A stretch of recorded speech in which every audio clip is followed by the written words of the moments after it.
Okay.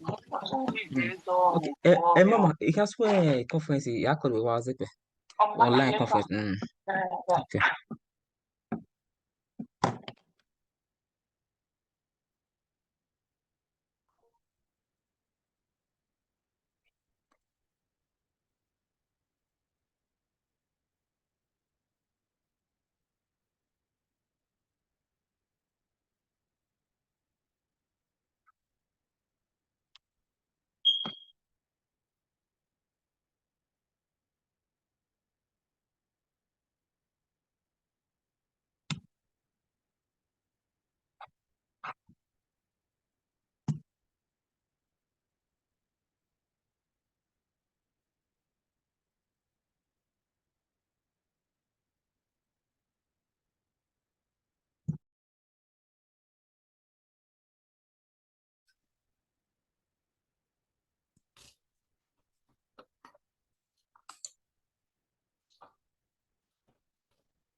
Do you start? Okay, so this is section 3F, new directions in Benin studies part 1. Okay, good afternoon, everyone. You're welcome to New Directions in Benin Studies. The section is dealing with every aspect of Benin history, Benin literature, and all other aspects of Benin. We have scholars that will be looking at Benin Ikoka relation. Ikoka is a small town in Benin, in Edo State, that was part of the old Benin Kingdom. So we are looking at their relations. We are looking at issues of cyber crime in Benin, motherhood and Yahoo in Benin. We have issues on conflict management in pre-colonial Benin. And there's a whole lot in these sections. We have part 1, part 2, and part 3. So by tomorrow, we'll be having the part 1. For today, I'll take on the first presenter. The first presenter was actually one of my best students in undergraduate. Her name is Idara. Her name is Esther Idara Akpata. She was the best graduating student in the University of Benin 2018. She made first class in history. In fact, the second female personality to make first class in the whole of Department of History, University of Benin. And then we only have 2 first class. This young lady here, Idara Akpata, she is the second person. So she's going to be presenting on a historical perspective of Benin Ikoka relations, 1700 to 1712. So we'll allow Idara to talk to us and give us a brief understanding.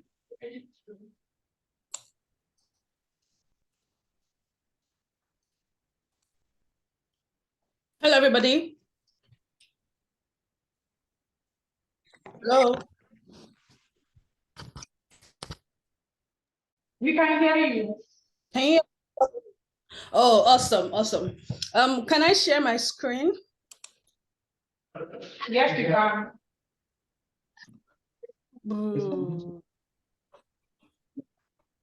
Maybe you should talk so she can share. Yeah, yes, you can share your screen.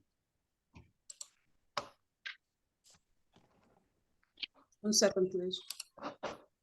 Maybe you should make her bigger so that. Okay, she has okay.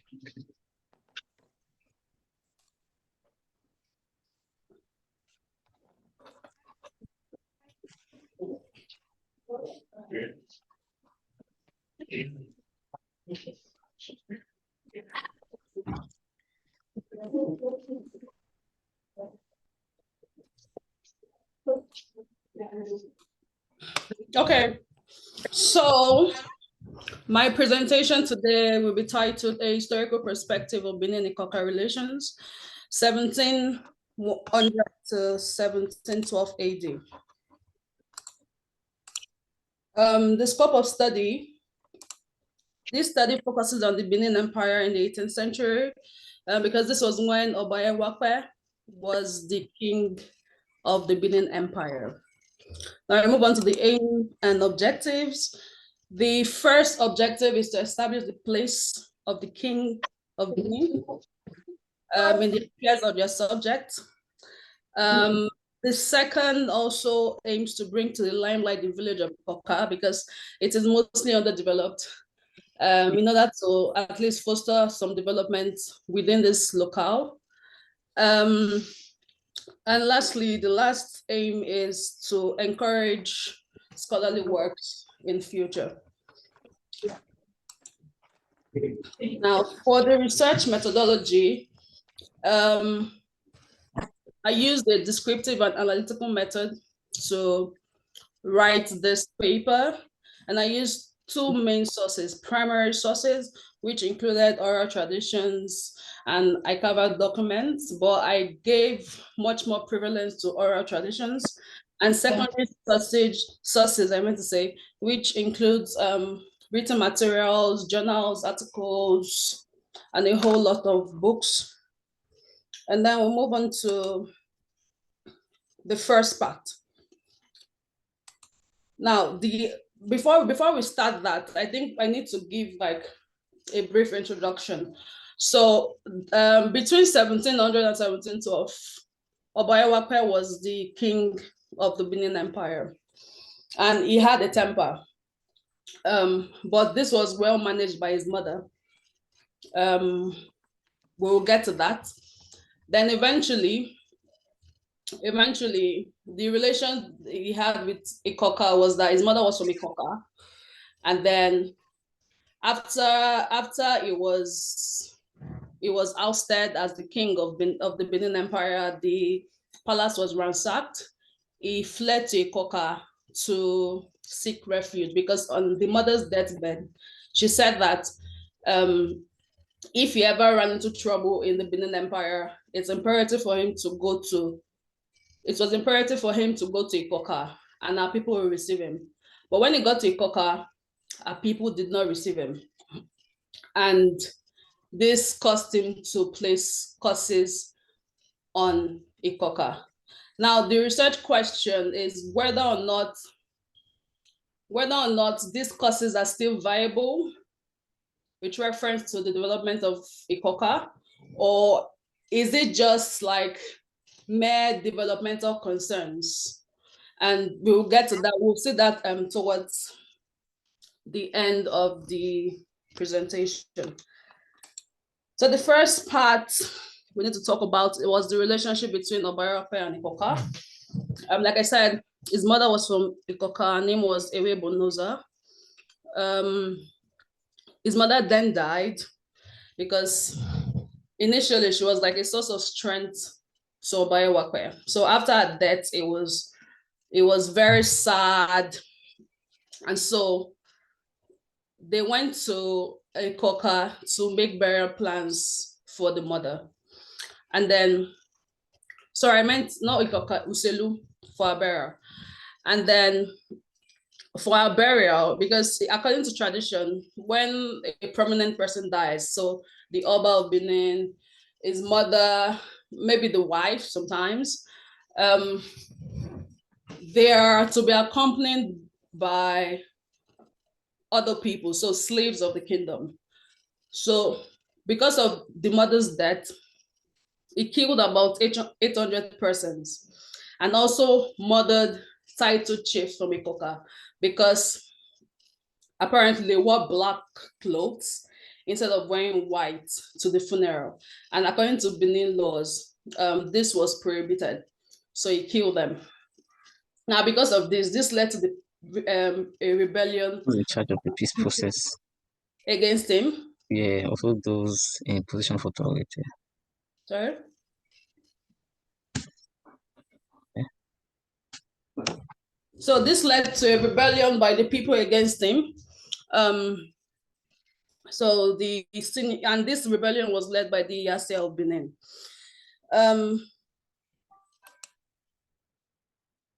Now, this is the part where Ewe Bonoza predicted that Obayawape might have a problem in the Benin Empire.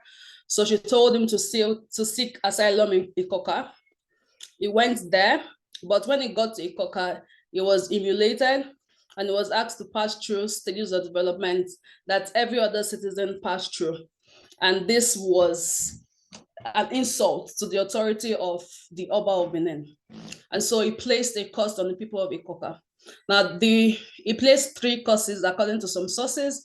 The first is that no matter how frequently they clear their farms, it will always grow weed. The second is that no matter how often they roof their houses, it will always leak. The last is that no prominent man will come from the village, and the women will be much more prosperous because of his mother. On his way to Benin, the trees refused to bear fruit, and his slaves also died, and he got very pissed and also placed a curse on Ikoka again. But in the midst of all this, only Queen Eden remained faithful to Oba Ewakwe. And so we're going to talk about Queen Eden's role in the restoration of the monarchy. Now, this is a picture of Queen Eden's grave in Benin City. I took this picture when I was doing this research. So the argument here is that Queen Eden sacrificed herself for the monarchy of the Benin Empire. So like I said, when the people rebelled against the Oba of Benin Obayawakwe, Queen Eden stayed with him, and she sold our clothes, gold, in order to get money. And then she sought a diviner. The diviner then instructed that the Oba of Benin, Obayawakwe, should make a human sacrifice and also buy like foodstuffs and clothes and drinks and litter it all around the Oba Palace in order to create an illusion that people welcome the Oba again and cause people to like stop the rebellion against the Oba of Benin. So they went to the market, bought all they needed to buy, and what was left was the human sacrifice part. And because the people rebelled against him, there was no human sacrifice. And so Queen Eden was like, pick me, pick me. And so she became the sacrificial lamb, and she died for the sake of Benin. Now, her role in this can be interpreted today as, you know, the role of women in nation building. I mean, depending on the perspective you say from, but that's my perspective, and that was the interpretation I gave to that role in the Benin, in the restoration of the monarchy.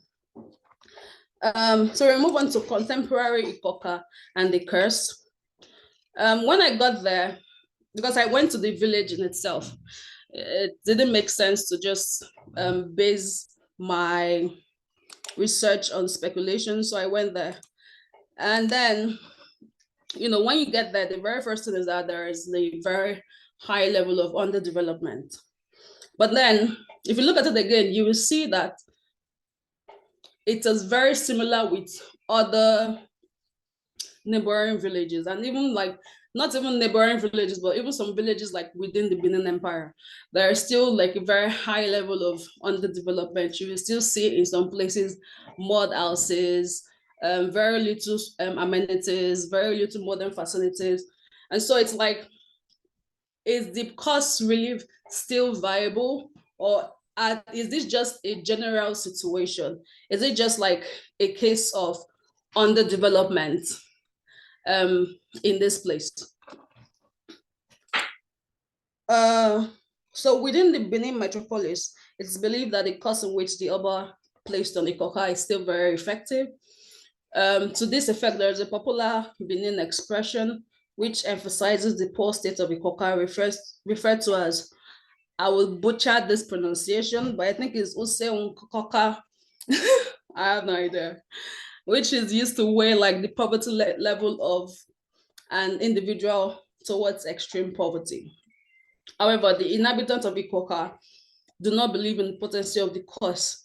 I spoke with several chiefs because I used mainly like oral tradition. So I went to different chiefs. I went to the Odionwere. I went to like the palace in itself to talk to different chiefs. And one argued that some other communities too did not have any form of development, but they were not caused by the Oba of Benin. So this particular chief believed that the road is a real curse, because the road is seen as muddy and slippery, especially when it rains.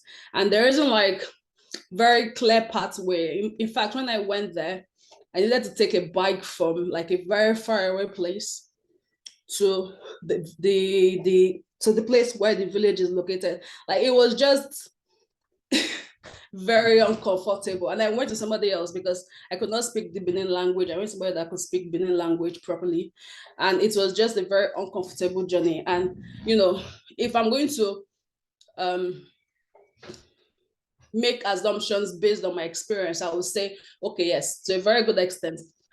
Because Idara, you have 2 more minutes. You have to. Okay. Let's just, so to further ascertain whether or not it was a curse or underdevelopment, I looked at a neighboring village close to Ikoka, and the villages, I realized that they had very similar surroundings, but there were visible modern infrastructures in Ugolo. For instance, the Odionwere Palace in Ikoka was built with mud, but for the Ugolo quarters, it was kind of modern. There you can see the windows, kind of nice. It was much more modern. But like for most of the other stuff, they had it was very comparable when it comes to like modernity in that part of in Ikoka and Ugolo. I also looked at contemporary Ikoka men, and I'm just going to like highlight what the Ojonwere stated. He said that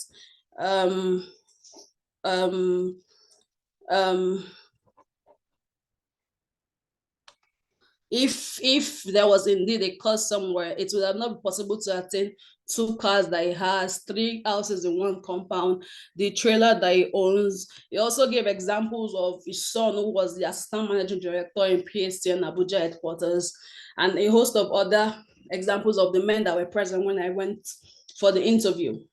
So based on his explanation and evidences, you can argue that, maybe the cost isn't very viable.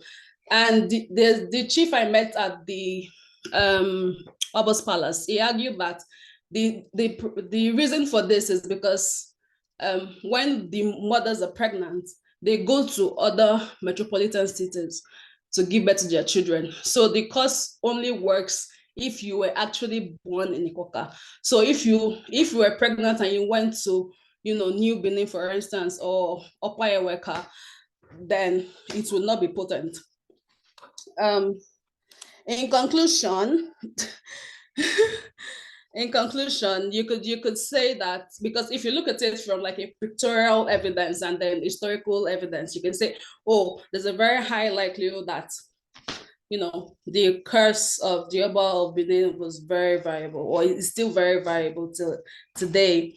But then it will also not be out of place to argue in support of the people of Ikoka that the curse is largely ineffective, especially since the other villages around where Ikoka is have very similar developmental patterns. Thank you. Any questions? Okay. All right. Thank you very much, Ida. That was beautiful. And but you didn't even mention scholars that had worked on Benin history, like you have Igariba who started the Benin history, and you actually won Igariba award as best graduating student. And you didn't mention people like Usadolo, you didn't mention people like Igbafe, you didn't mention our scholars Bandereko and the others, and what they have done, and how they had not mentioned the issue of Benin Ikoka relations. Okay, some of them had mentioned it and had not paid attention, and this was the issues you were trying to bring up. However, you gave us a very beautiful presentation. Thank you. Question times will come, and I think a whole lot of people would like to ask you some questions. For now, we are going to take another presentation. Please unmute Joshua. Joshua is going to be talking to us on conflict management. Conflict management in pre-colonial Benin. Joshua is his name is Irabo Owosa Joshua. He's a master's student at the University of Hull, United Kingdom. He was the best graduating student in history during his undergraduate in the Department of History and International Studies, University of Benin. He was awarded Chief Jacob Igariwa's Prize for being the best graduating student in Benin history in 2014-2015 academic section. Irabo is a talented and resourceful researcher with a strong desire to build career in security and political history. So Irabo will be talking to us. Over to you, Irabo. Good evening, everybody. I'm glad to be in your midst this evening. I'll be working on. Okay, let me share my screen briefly.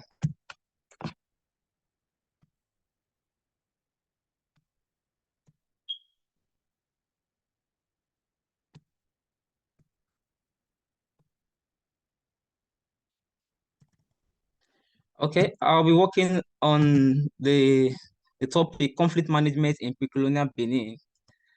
Now, conflict is an inevitable outcome of human social existence. People believe development is not possible in strife, in conflicts, and all forms of disagreement. So it's very important for societies to develop mechanisms to manage and resolve conflicts. The origin of conflict can be traced to the misunderstanding between God and Lucifer when the latter was casted down from heaven. When it was casted down from heaven, so we could trace it to this biblical period of how Satan lost the privilege of being an angel, and hence he was sent to the outer darkness. So what is important in human society is not this conflict itself, but the mechanism put up to reconcile and manage these conflicts. Conflict management actually denotes the use of dialogue to prevent parties of dispute against hostile actions. Conflict management in particular Benin had the strength in the political and religious institutions. There were institutions in Benin that make sure that these conflicts were properly managed and resolved. So it became it became annoying if the rulings and instructions of the leaders were disobeyed, because disobeying these institutions was tantamount to disobeying the gods who gave these political leaders and institutions the power which they used to adjudicate in conflict and crisis. The need for peace in Benin was on the basis that development was not possible in an environment full of strifes, anger, and chaos. Can you hear me? Yes? We can hear you. We can hear you clearly. We are Okay. with you. Okay, thank you. So we'll be looking at the method used in resolving conflicts, in managing conflicts in Benin. Like I said, conflicts were resolved through the traditional and the political institutions. Benin was primarily a traditional society with well-structured tradition and religion. So conflict was resolved traditionally through various means in line with these traditions and beliefs. The importance of conflict management in Benin is that it provides an opportunity to interact with the parties concerned in order to reduce tension. So the first aspect of conflict management in Benin is that there was a religious and traditional institutions that ensured that these conflicts were managed and resolved amicably. So each party of this dispute, which we have the plaintiff and we also have the defendant, they present their case to these institutions, political institutions, which could either be the leaders in the family, the leaders in the village, or the leaders in the kingdom, as it were. They present their cases. Then these cases are investigated through a cross-examination process. The cases of the cases of the dispute was investigated, and cross-examination was carried out to find out who was guilty in the crime. At the end of it, a judgment was passed either by the family head or the king or the Ojongwe, as it were. So we have some cases of conflict management in colonial Benin. The first one, we have the land dispute. So we have the land dispute. Land was very important in colonial Benin because it was a source of life, and it has both economic and political value. Theoretically, all lands in Benin belonged to the Oba, but the village was a land holding unit. The village held the land on behalf of the Oba because the Oba was seen as the supreme being who controls both the political and the economic life of the entire Benin kingdom. But the village was a land holding unit who in turn delegates these lands to the various families. So in cases when there were land disputes, the family could come in if the land dispute was between families. If, for instance, the family of Erabo has disputes over land, the head of that family, who is the head of the extended family, who is the Odionwe, the Egbe, the extended family, we call them the Egbe. The head of that Egbe takes charge of the dispute, listen to the grievances of the disputant, and at the end of the day, look for a way to reconcile these disputes. Then when this case is beyond the family, it could be appealed to the head of the village, who could either be the Ojonwe council or the Enuge council, as it were, because in some villages in Benin, they had Ojonwe, where they never had Ojonwe, they had Enuge council. So the Enuge council also listens to the disputant and investigates the sources of these conflicts and look for models on how to resolve the grievances of the disputant. And at the end of the day, when this Enoge is also unable to resolve the conflicts, the case cannot be appealed to the apex courts, which today Nigeria will call the Supreme Court. The case can be appealed to the apex court, which is the Oba in council. The appeal is through a person known as Onotoba Yevu, who is like the ambassador or the representative of the Oba in various villages, because the Oba could not actually go overseeing the cases or political administration in various villages in Benin, but he had a representative like an eye who ensures that whatever is happening in those villages is appealed to him, or he has first-hand information about what happens in those villages. So this, like I said, is the final court of appeal in cases of land dispute. The Oba listens to these cases. In doing this, party of disputants are made to pay some money, which the Oba uses to investigate the land dispute to find out who actually owns the land in dispute. So the resolution of the Oba at this point becomes the final. It cannot be appealed anymore because he is the supreme being of Benin Kingdom. So we also have cases of fighting. fighting were actually simple cases in Benin. It could be resolved and managed by the family.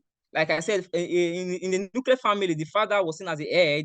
The father could resolve the fighting between his children.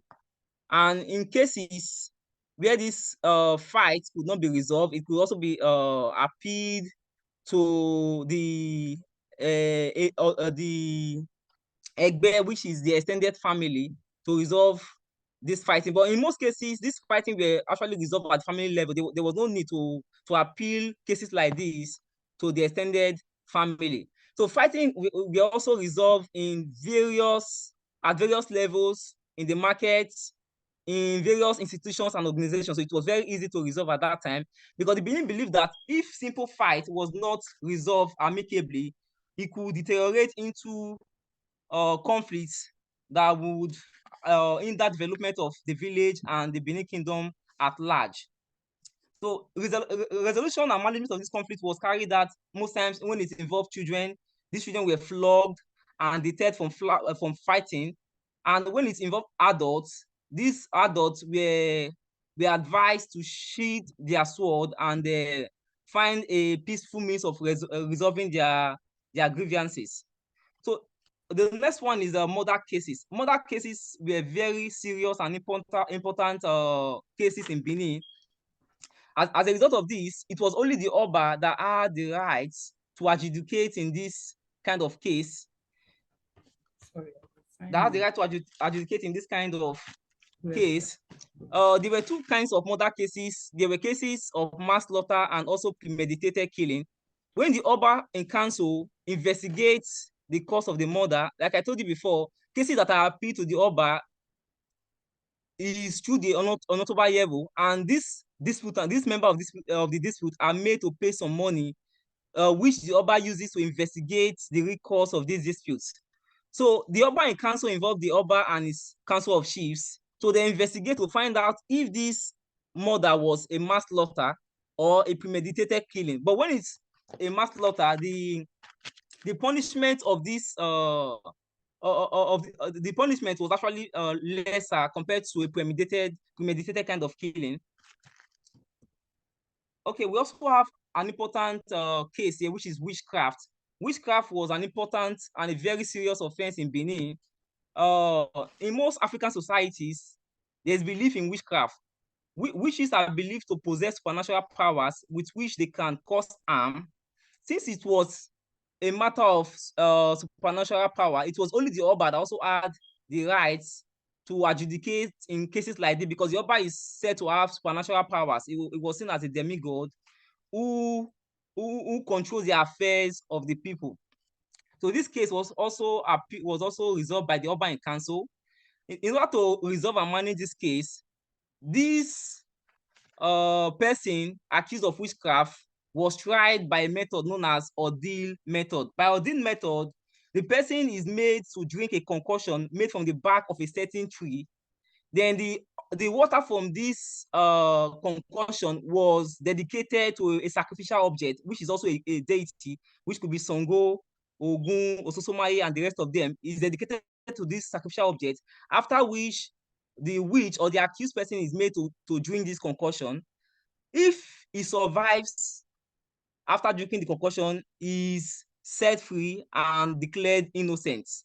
And when he dies, he is deemed guilty, and the corpse is usually thrown away in the evil forest or buried in the evil forest for wild animals to consume.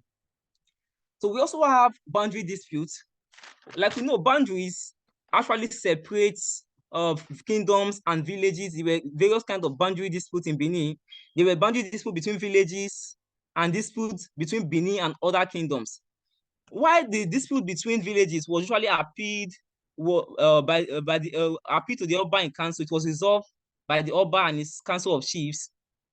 So what the Oba does is that he delegates some chiefs to investigate who actually or where the boundary. Hello, Joshua. Yes. You have just 1 minute, so I'm adding 1 more minute to it so you can quickly round off. Okay. Okay. Like I said, cases between villages was resolved by the Oba, while cases between the Benin and other kingdoms were resolved by an independent body, or sometimes through war. But when it is war, villages could engage in war. Whoever comes victorious controls the land and the boundary. Then there were also cases where diplomacy was employed, where heads of both villages come together, meet, and decide to draw a new boundary that will separate the kingdoms. In conclusion, the resolution and management of conflict in pre-colonial Benin was a necessary process for peace. There was the belief that the absence of peace accentuates underdevelopment and uncertainties, which make conflict management an important process in human social existence. Conflict management ensures cessation of hostility between parties of dispute. Conflict resolution and management in Benin was influenced by the people's tradition and religion. Those in charge of this peace process were those also in position of authority. This includes the family heads, the community leaders, old people, and the Oba in council. Thank you.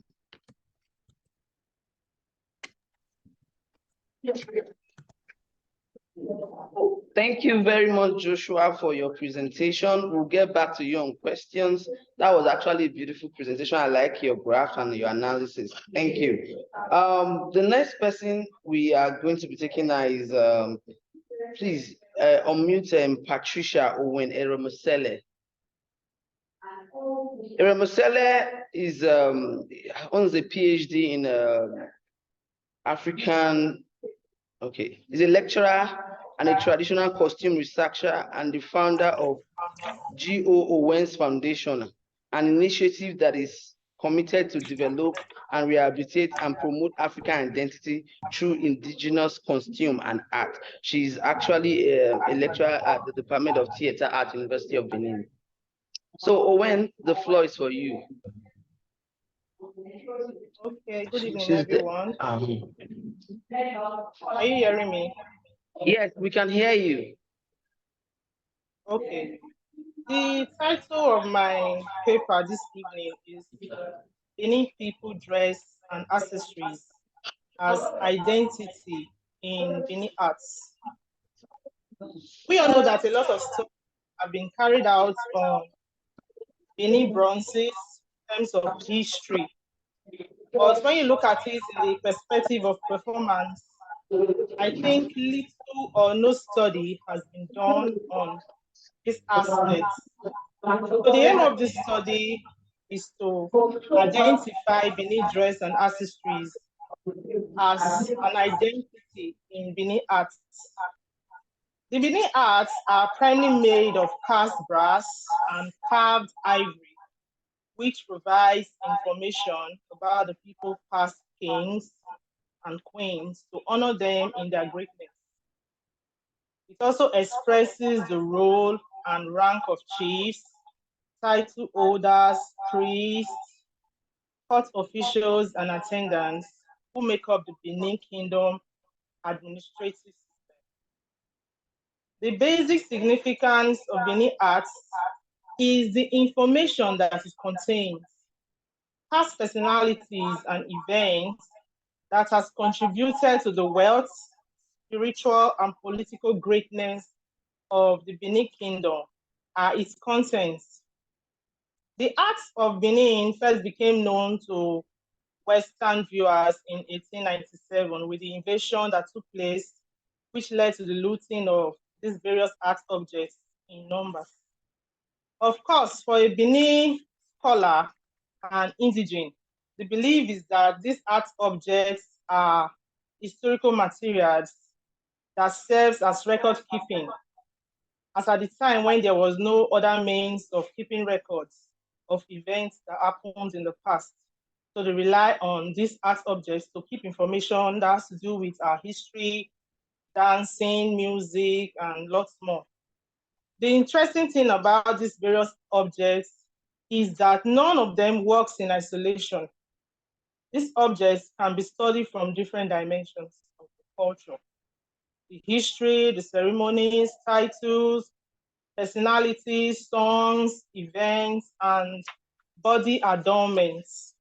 In this particular paper, the focus is on the body adornment as an identity in Benin arts objects. Body adornments, which include accessories such as neck beads, hand beads, headgear, ring, pin, and the regala that are used by various personalities in the objects. We should know that the Benin people were already being clothed, or they adorned themselves with different body accessories before they met with the colonies in 1897. The regala of the high-ranking people and their subjects were evidenced in the art objects. So the Benin people, dressing is a very important cultural element of the people. The dressing of the people communicates knowledge about the people, communicates their personality, communicate their occasion, and this dress and accessories are important to the culture of the Benin people, with the use of beads, body marking, bangles, anklets, raffias, and other ornaments that portray the rich cultural heritage of the people. During the reign of Ewaye I in the mid-15th century, he introduced the use of red stone and coral beads in red. He also introduced the ododo cloths for kings and chiefs for ceremonial purposes. Now, according to a costume scholar, Lindasey, in her book, Nigerian Dress, the Body Honor, she noted that two important elements of dress stands out when you examine the numerous sculptures in bronze from Benin objects. One is the importance attached to beads in the royal courts. And the other one is the numerous varieties of headdresses that we find from one century to another. The early bronzes in Benin history show a proof of how Benin's attached relevance to body ornaments of various kinds. Record also has it that overwhelming archaeology evidence indicates that the early inhabitants of this region adorned and clothed their bodies in combination of vegetable, animal, mineral materials, and various fibers like screw, pin, cottons. These were common among the people. If you look at the features of Benin bronze, the commemorative head of past kings and queens from the 16th century down to the 18th century has different features that can be used to identify them in their sex and era in which they existed. The 16th century head of the Oba and that of the queen almost looks the same. But if you don't take a very close look at this, you cannot be able to identify the differences in this bronze head, the commemorative head of the queen and the Oba. There are little or minor differences that you can use in differentiating them. The significant thing about the commemorative head is the symbolic accessories, which can identify them in their status. For instance, I sent you two pictures, but I could not really share. I don't know how to do that. So I sent you two pictures of the commemorative head of Idia and that of the Oba, just two pictures, so that we can see it. So the significant thing about this commemorative head is symbolic accessories, which can identify them in their status. The Queen Mother's commemorative head of the 16th century has some basic features similar to that of the Oba. But what you can use in identifying that of the Queen Mother in terms of accessories, one, it has a tight fitted collar bead. If you look at the 16th century commemorative head of the Oba, notice that it has a tight fitted collar bead and it has a tiny wall. It has some love traps motif decoration. Then you also notice the tribal mark. We know in Benin, in the olden days, the women has 4 tribal marks to identify them, while the men has 3 tribal marks to identify them. So you notice the 4 tribal marks on the right-hand side of the forehead and 4 tribal marks on the left-hand side of the forehead. Now, for the 18th century and the 19th century features, it has a high cylindrical bead collar that comes, which starts from the mat down to the neck. It's very high and a full cover compared to the slimmer one for the 16th century. And of course, it has a thick wall, and there is bead cluster. Notice a dropping of bead on both sides, the right-hand side coming down from the crown down to the collar of the Oba and the queen. They have facial marks that also signifies that this particular commemorative head is for the queen, which is the Ikao, the 4 marks on the left and on the right-hand side. Then they have flanges. This is a decoration with slope track motif at the extreme edge of the head, the commemorative head. Then you also have similar features to that of the Oba, past Oba. But the difference you could find in that of the Oba is the mark, the tribal mark. If you look at the tribal mark for that of the Oba, it's 3 tribal marks that is there. Or if you look at that of the Queen Mother, you find out that there are 4 markings there. So these are significant cultural identity of the Benin people. Today, a lot of people do not know our history because even me, for instance, I was not privileged to know about our history in terms of identifying this bronze, seeing this bronze. Dr. Wen, you have just 2 minutes, 2 more minutes. Okay. So looking at it closely, you can be able to tell about what kind of attire was being used past, what kind of accessories were used by royalties, what kind of accessories were not used, and you can see the changes from time to time. In conclusion, it is important to note that any art objects are record-keeping objects of the people's dress, accessories, stories, ceremonial events of past periods. It is worthy also to note that as much as there are little or no work study carried out previously by art scholars on the importance of dress and accessories in Benin art objects, most scholars sometimes may have unconsciously or intentionally make references to one or more paraphernalias attached to the objects, thus making it a very key cultural element of art to be studied. Over the years, a lot of changes have continued to be noticed in the dressing style and the usage of accessories of the royal class. From the above study, it shows that from one century to another, this object has experienced continuous changes in its size and the number of accessories that are being used. Thank you. Okay, thank you, Dr. Owens. That was a beautiful presentation, and she actually sent me 2 pictures that she was trying to use to illustrate this. And this is the Queen Mother head, and the other one is another head there. So now we are good. Huh? Okay.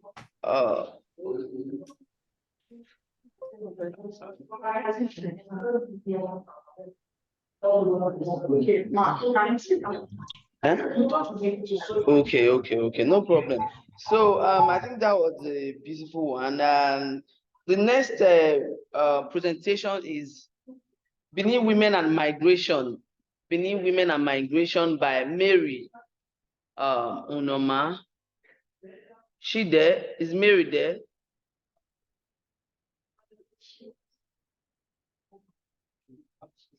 That doesn't look like her. She's not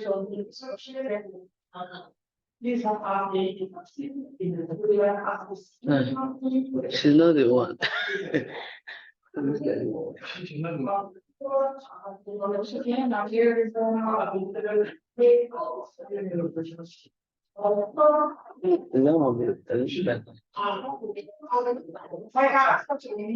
Okay. Mary, can you unmute if you are there? Is Mary Unoman there? Is Tibo, are you there? Can you hear me?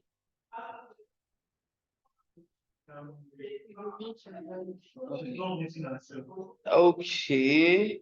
Okay. Before she is able to unmute herself, let's us take the other presentation so that we can round up this section. The next presentation is on motherhood and, excuse me, I have to read the profile of those.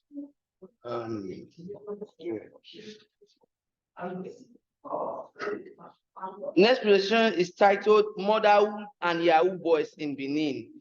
1990, not 1999, 1990 to 2020 by Iziengbe Pat Ebuka Onoa and Christiana Omoregbe Edowowo. So Christiana is a final year student of History and International Studies, University of Benin. Her area of interest is popular youth crime and popular culture. She's currently working on a project titled The Origin and Social Effect of Cybercrime in Benin City, using Opaso Pomba Boys as the main studies. So today, Edowo and Omorege and Ebuka Onoa will be talking on motherhood and Yahoo Boys in Benin. I am actually Iziengbe Pat Ebuka Onoa, and I'm a lecturer at the Department of History, University of Benin. I work on women and gender studies. I work on international prostitution. So, however, this is also popular crime, which is my other area of interest. Thank you, and listen. You can start. Okay. On this on our study titled Motherhood and Yahoo Boys in Benin from 1990 to 2020. First of all, we have to emphasize that the importance of mothers in every society is over. It cannot be overemphasized, and it is believed in the Benin methodology that mothers are the ones that determine the future of each child. So this, we can therefore say that the success and failure of every child in this society is determined by the personality of the mother. And so, furthermore, the wealth and glamour and fame that comes with those who get involved in cybercrime, popularly called Yahoo in Nigeria, cannot be overemphasized because this led to the what we call Yahoo Boys. And so the significance of the mothers in this whole issue have not yet been documented, and this is one of the areas of our focus on our past studies. Yes. So this leads me to the focus of this study, and which is, first of all, we're going to be talking about the Yahoo in Nigeria, which is referred to as cybercrime or internet fraud. Also, we go further to examine the place of mother in the growth and development of this so-called Yahoo Boys. Yeah. Then from there, we go again to focus on how this Yahoo business has defined the place of motherhood in Benin. Yeah. And from there, we also move to and also we also look at the negative effect of Yahoo on Benin women. That is, how has it affected women in general? So regarding this our study, the research questions in which we will use to elaborate more on this topic is that, first of all, we ask, did mothers fail in their role that led to the Yahoo business in Benin? Also, we also say that the mothers being the major encourager, are mothers the major encourager of this Yahoo business? And lastly, has mother been a victim of this Yahoo business? So in elaborating more on these motherhood and Yahoo Boys in Benin, we look at these critical issues that I've earlier listed. And so this will bring me to the end of my own section, and I'll give it up to my lecturer, Mr. Yeah, please clap for her. She's in final year history, and we are just trying to mentor her and bring her out. So, and this is our first presentation in an international conference, and that is why I said you should come.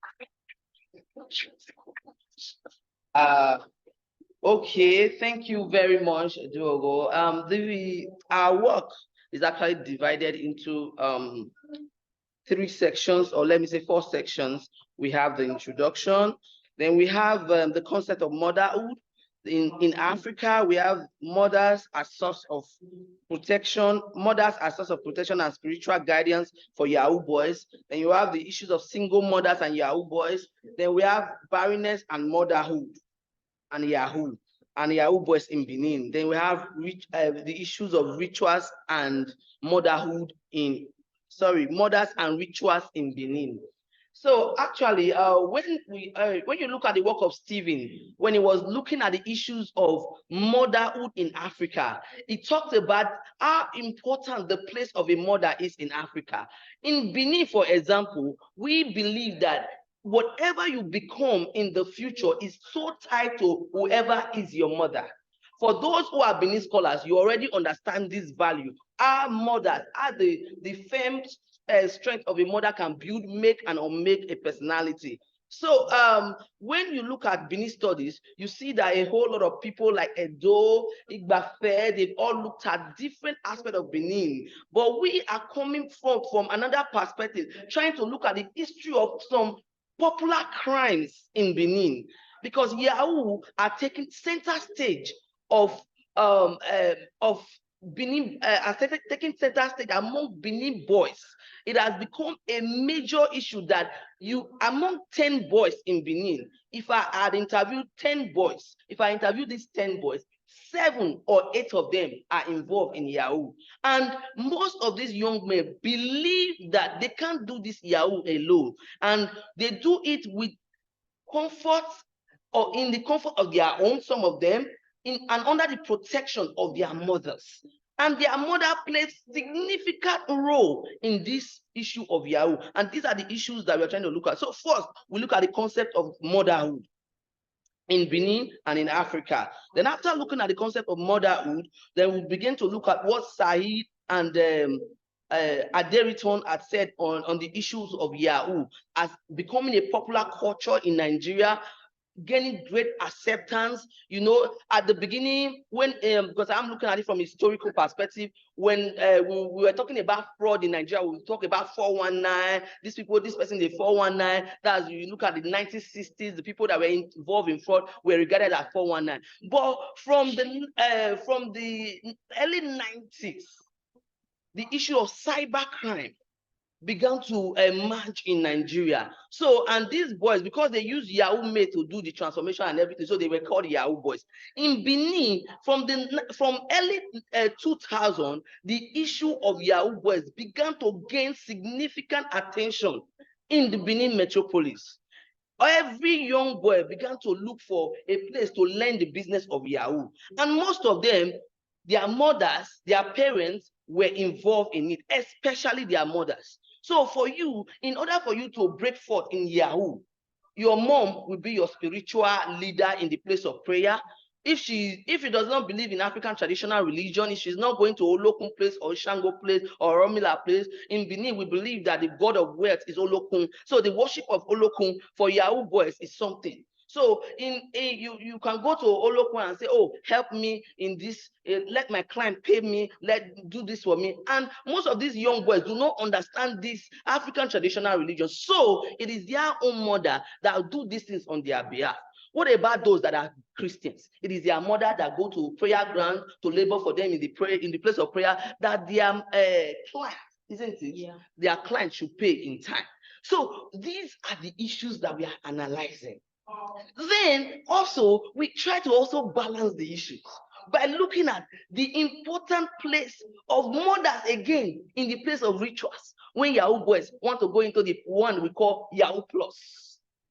I believe that most of us understand when we say Yahoo Plus, we are dealing with young boys who go beyond the physical. They go to the spiritual and are like, okay, we want to make a whole lot of money, and they will tell them you have to make human sacrifice. So most of the time, the mothers were victims of such human sacrifice. So I'm going to be mentioning case as a historian. We talk with facts and cases.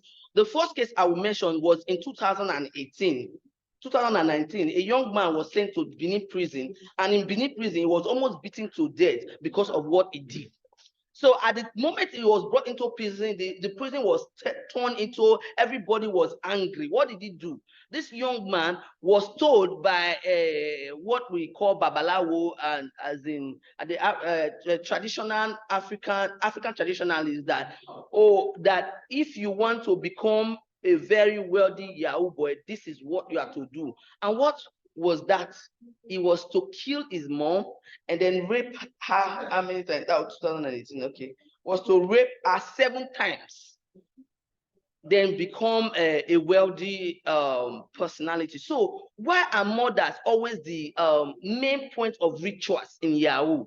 First, mothers are Benin mothers are usually very close to their children. They have strong influence with them, and the mothers are in fact, they sacrifice their life for their children. So their children usually love them. So, and when you want to do this ritual, money ritual, they always demand from you the most valuable personality in your life, the person you love most, and that could easily be your mother. And so that is why mothers also became victims of Yahoo. Mothers also became strong victims of Yahoo. So, and apart from that issue, there's another issue of a young man inviting his mother to come and visit him. When the mother got there, that was also in 2018, when the mother got to the place of visitation, he made attempt to kill his mom. So the mother had to jump out of the house from upstairs before she survived. And when this mom was coming, she brought a whole lot of things for her son, not knowing that the son actually invited him to the house. I invited her to the house for death and all that. So those are, I have like 3 more case study, but because of time, we'll leave that. Okay, we'll be rounding up now, and then I will look at the issues of the rituals again, affecting women, Benin women from becoming mothers. That's why I said barrenness and motherhood as a result of Yahoo. So you have a lot of Yahoo boys confessing how they've used the womb of many young girls to for rituals, to the extent that you see a lot of young girls, when they get married and they don't have children, they began to think, is it the Yahoo boys I dated, or is it the Yahoo boys? And these same Yahoo boys will not marry a girl until you are pregnant for them. So this brought the issue of single mothers. In fact, 80% of Yahoo boys that I interviewed don't want to marry. They only want to have children. So you have a high level of Yahoo boys all over, single mother all over the place in Benin. So these are and many issues we looked at, and we look at the issues of rituals, what the mother go through to help, the place of prayer and all that. So our conclusion is, first, we don't want to, in history, we do not judge history. We are there to put forth the history. The first thing in our conclusion is Yahoo in Benin, first and foremost, transformed the mindset of many women. In the past, women would see this crime as negative and as wrong, and they will like, oh no, they will dissuade their children from being part of it. But because of the wealth that came with Yahoo, the glamour, the fame, many mothers began to encourage their children to be part of this Yahoo. And secondly, mothers also became great victims, even more than every other person. Women are the receiving end in the issues of Yahoo Plus. It is the women that run mad. They are the ones that bleed to death through Yahoo Plus. So we have such case studies here, and I'm concluding, sorry. So let me not go back again, because there are so many issues I want to discuss. So you see that the business of Yahoo or Yahoo crime are taking over the city of Benin, and had negative impact on the mother. And for us, you can also conclude that it is failed parenting and the loss of value that had led to this issue, and it has continued to linger on even up to this moment. Thank you. For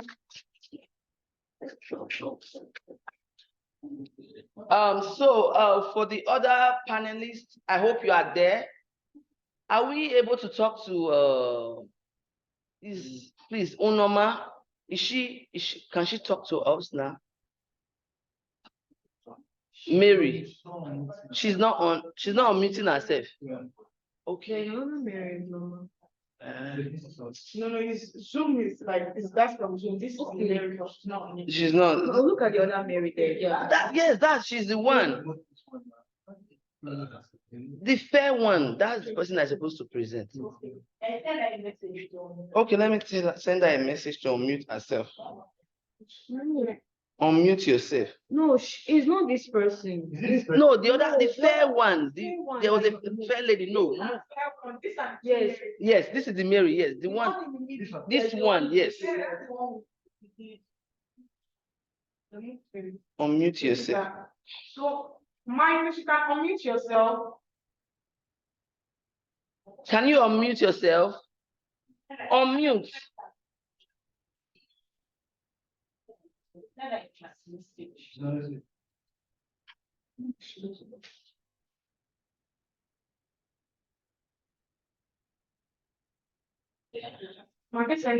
Yes, I've sent her a message. You can't unmute her. She has to unmute herself. Okay, we still have another Benin Studies panel tomorrow, so we can take her there. Just add that to the presentation of tomorrow. Yes. So the questions can start rolling in. So we have questions. Excuse me. Excuse me. Hello, I'm not the one. No, this is Bridget. I'm not Mario. Okay. Hello. This is Bridget Samari. Okay. Hello. Please. Oh. Okay. Maybe. Happy Josephine. She's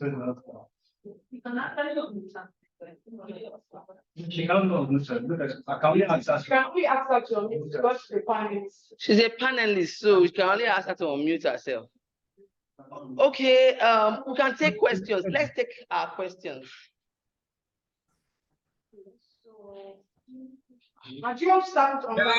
Let's start with physical. Hello. Hello. We can hear you. Can hear you, ma'am.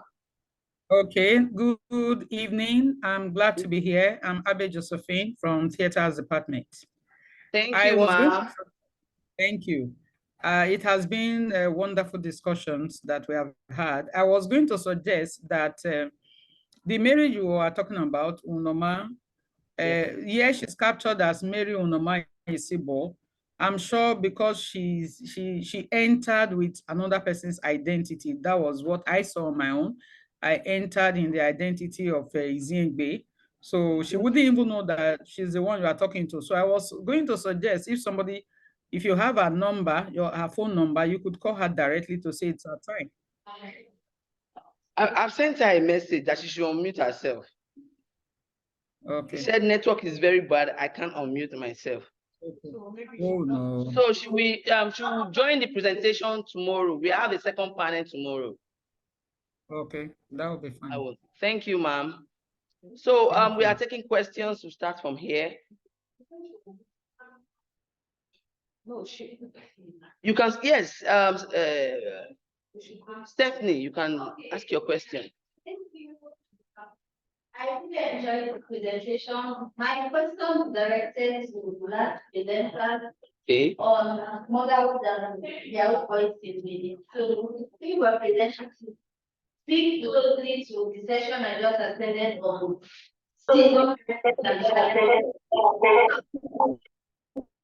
when speaking on the role of motherhood and yes, father and all of are they Like, don't these Yahoo boys have fathers? Or is it that they are silent in, like, allowing their mother to all like all of it. Then can you attribute the absence of a reliable father figure in the lives of these Yahoo boys now? So they are being initiated, also they are being driven to commit crimes of Yahoo. Then also, and can we attribute the patriarchal, the polygamous nature of most certain states, in that most of these men, they have multiple wives and they don't really have time to cater for a particular household, that the wives then will be the one acting as both the father figure and the mother figure to this role. So the whole idea of where is the father and what role is the father playing in all of this? Thank you. Thank you.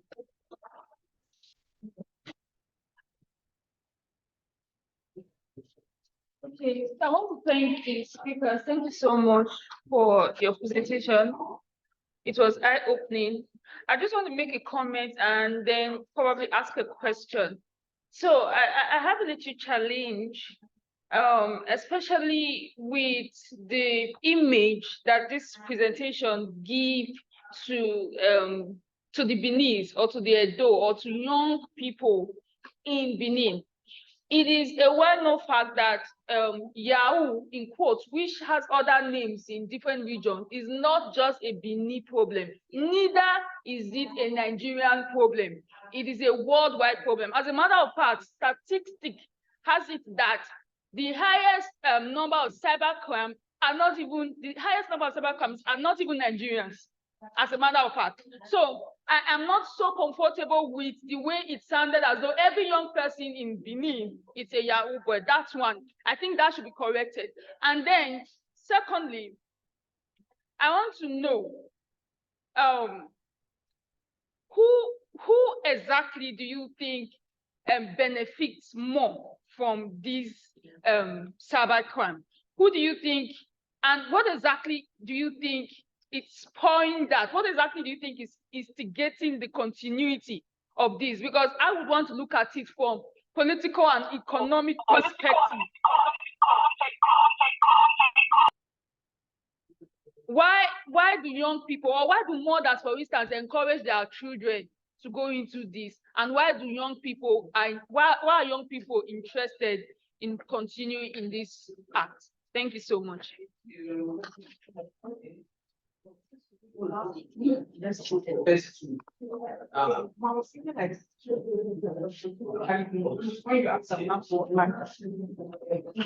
Hello, I would like to see us add a voice to the question, to the discussion on the Yahoo, the mother.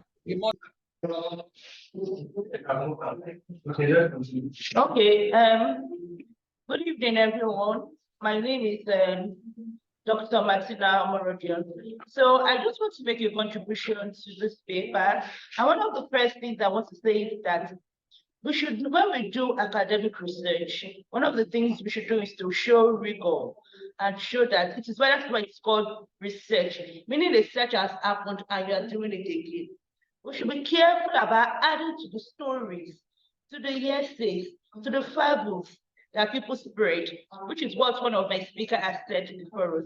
Then another thing I want to do is that I want this young lady to look at the structural causes of this thing. There have been scholars in Benin studies that have tried to find out why a vice like prostitution is trending and successful in Benin. Benin is not one of the poorest economic states. It's not one of the less developed states, but it seems that there is something about the environment that makes these vices thrive. So, draw a link.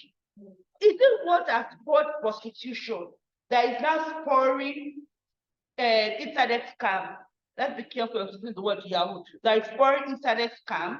Then I also want you to look at this. We're not talking about the place of border. We know that in the Benin culture, when this prostitution started gaining ground little by little in the early 80s to the early 90s. That period, it was a culture in Benin for young girls to beat up their mothers that refused to send them abroad.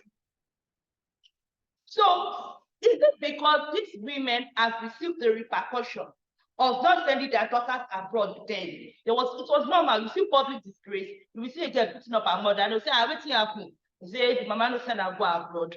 Is this why these mothers are now supporting the boys to avoid the same thing? So now look at this thing structurally, the social structures, the institutions that are there, culturally supported by the culture. These are things that you do not see. So it is the hidden one. The one that you can see clearly now is that prostitution is thriving, internet can be thriving. But what are those unseen forces underneath that issue? Thank you. Okay. Okay, we'll respond to the questions for no, we'll respond to these first three questions so that we don't miss it out. Thank you very much for your question. The issue on the polygamous status in Benin, and where are the fathers? Are they actually missing? First and foremost, I want to thank you for your question, and I want to thank you for your contribution. The issue of the polygamous status in Benin, actually Benin, lots of Benin families polygamous in nature, and children tend to get closer to their mother because the father is a father of all. So many children, a man can have 10, 20, 15, even 30 children. So he can attend to all of them. So, but the women usually we have 3, 4, 5, 6, and so the children are actually closer to the mothers, and that is why we lay emphasis on mother. And you asked, you said what the father factor. I think for those of us that are here, that is another beautiful area of research. We chose to focus on mothers, and when we began our work, we made emphasis on the role of women and mothers in Benin, saying that in Benin City, it is believed, it is a kind of mythological belief that if your child succeeds, or if the child fails, it is tied to the mother.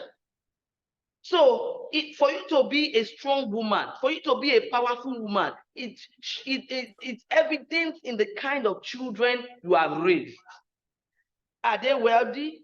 Are they poor? So that is why we chose to look at the aspect of the mothers.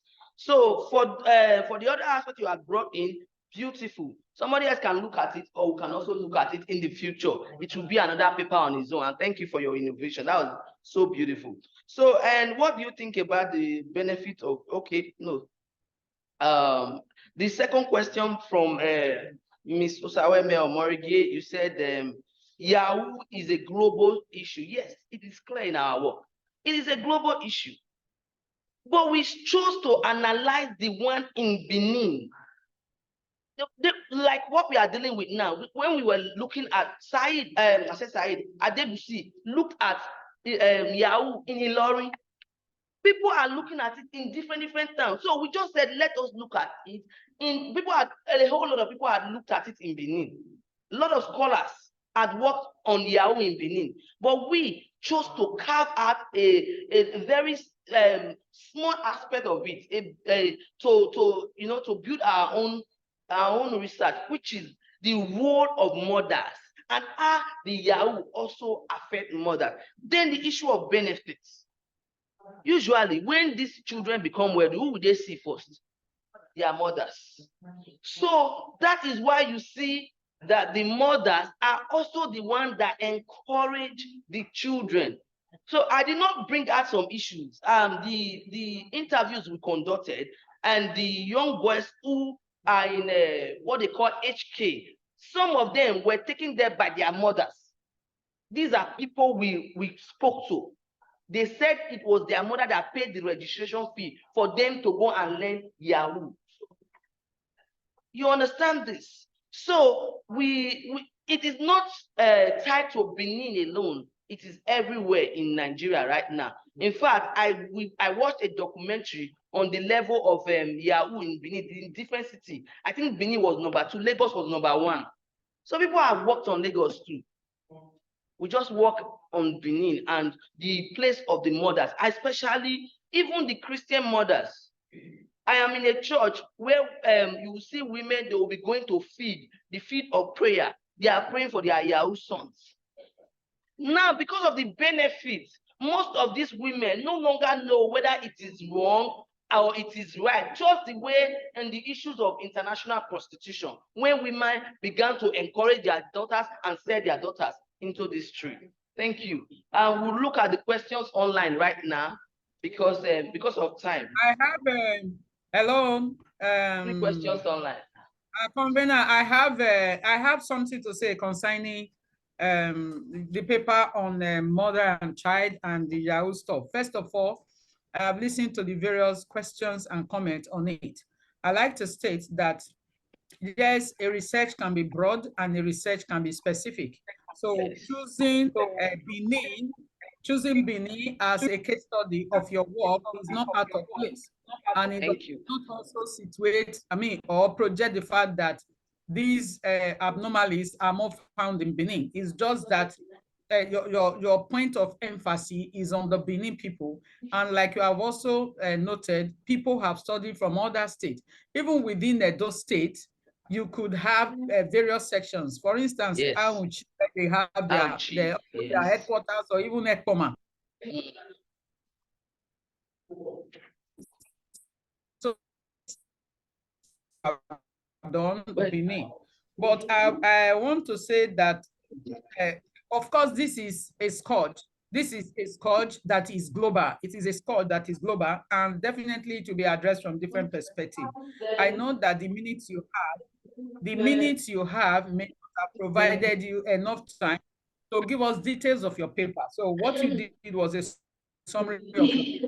But in case you have not added this dimension, I would like you to state, to emphasize more on the effect of this scourge, because in so doing, you will be addressing a profiling solution on how to come out of this scourge. Because when you emphasize strongly the effect, you mentioned barrenness, motherhood, single motherhood, all these are resultant effects of Yahoo practices. For instance, children are going into marriage. They are going into marriage, they are pulling out of school, they are going into marriage, they are having children. If a child gives birth to a child, what is going to be the effect of such an experience? A child, and what of if this money stops coming? How many persons are you going to use for the Yahoo Plus to keep getting money? So what of when this money stops coming? What will be the problem? I have seen situations whereby, because of this issue of Yahoo, there was a little girl that was sent on social media. How many years? Between 10 and 12 years old, about 3 of them, they left their houses and went for runs with so-called Yahoo people. You understand? So these are some of the scourge we have as a result of this Yahoo business. Then we have untimely death. Untimely death based on the spiritual dimension of their practice, based on the fact that they go into drugs. When you leave wealth in the hands of a child, they can't manage it. That is the truth. So much money comes into their hand that they have no need, in quotes, to suffer. So at the end of the day, what do they do with this money? They go into drugs. So drug addiction is one of the effects. And madness. Sometimes I'm scared that, I'm sorry that I'm taking a little time. I'm scared of the enormity of instability we have in our society due to hard drug. I don't want to categorically state that this is as a result of bad parenting or failed parenting. It's as a result of failed societal values. Not across all individuals. What of the families where they raise up their children properly? Honestly, families they really brought up their children properly. Till date, their parents are not aware that their children are into Yahoo. So there is a lot of scourge that this has brought into it. So highlighting some of these effects will help channel the way towards how to address it. Any research that has no way of advising on how to address it, it will just keep in vain. Thank you. Thank you very much, ma'am. We've taken your point down, and when we get back to Benin, we'll come around an interview with you so that you give us more points. Thank you very much. They are rich, and we will use them to build up the paper. Thank you. We are grateful, ma'am. You are welcome. The first one says, before the advent of Yahweh, was there incidents of morning ritual among the people? Okay. Before the advent of Yahoo, were there incidents? I think morning rituals was not I didn't grow up to see or to hear about morning rituals. There might be, but I don't.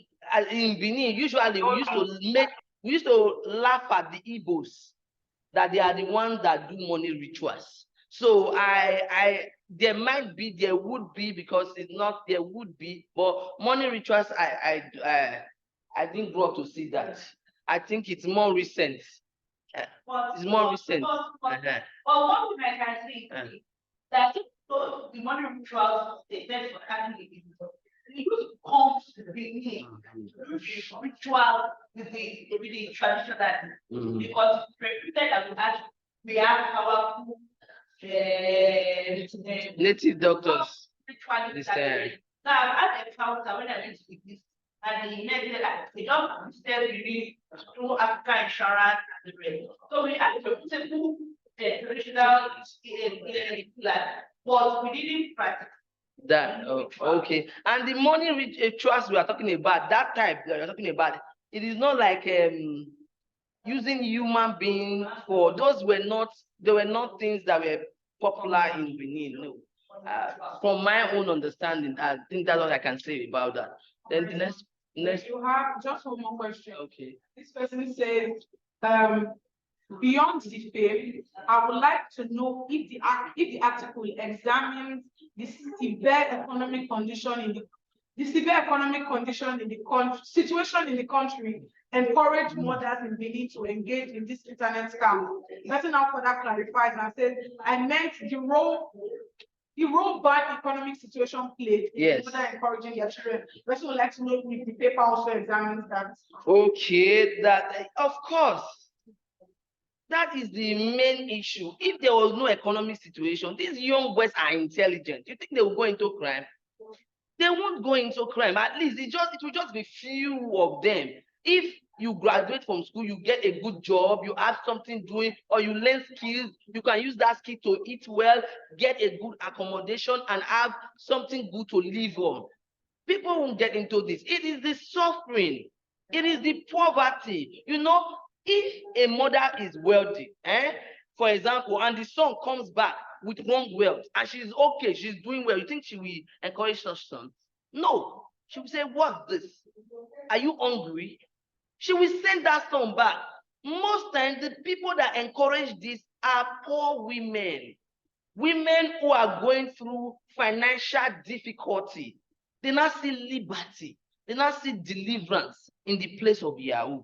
So it is, I wrote there that it's a quick way, an easy way out of poverty, and an easy access to wealth, and wealth, glamour, and fame. It is an easy access to wealth, glamour, and fame. And you know, people that have been poor all their life, lived in 1 room, 2 rooms, now having their own building, they won't see it as a negative thing. It's just like the way international, because I am a scholar in international position, just the way international position changed the life of women, you know, and men and all that. So that's it.